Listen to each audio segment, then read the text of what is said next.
The program. Welcome to you. Thank you very much, and welcome to the viewers as well. All right. So, why the need for this endeavor? There is a need because Africa needs to advance quite significantly to help pull out a lot of the people who are very poor. So the government and the governments of many other African countries saw this as an opportunity to use technology to fast track that development of millions of our people on the continent. All right. So, this is the inaugural one.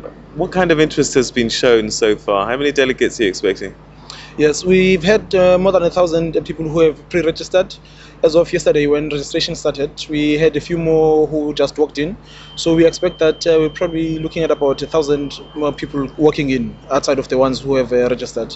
And we also have responses from ministers from about 22 countries. A lot of those are here already. There are some who will be coming in later on today.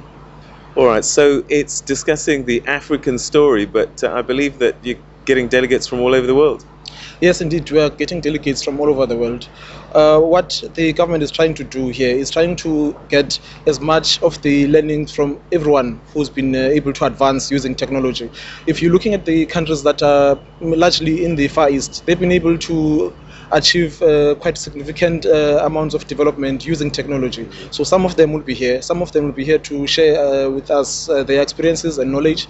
And we're also going to be sharing with them as well what we've been able to do. Because within the landscape of South African telecoms, you have some companies that are very good and they're actually world leaders in the ICT space.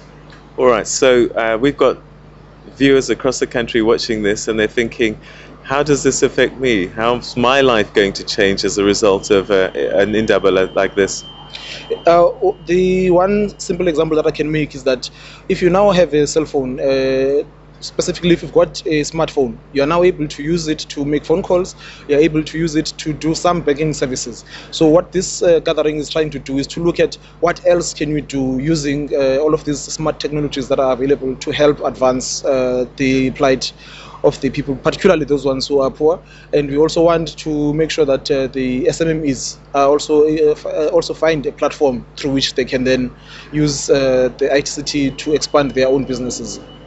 All right, so you're looking at Pan-African interests, and one of the things that strikes me is that African countries at different levels of development, how are you going to be able to manage that process where some countries are struggling just to get electricity?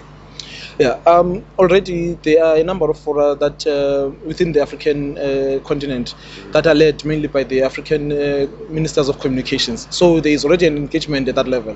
What this conference seeks to do is to try and actualize a lot of the programs that are happening through those kinds of forums. Others are through the African Union, others are through NEPAD, and then others are through SADC. All right, okay, we're going to have to leave it there. Siya Khoza from the Department of Communications, thank you for sharing your thoughts with us today. Thank you.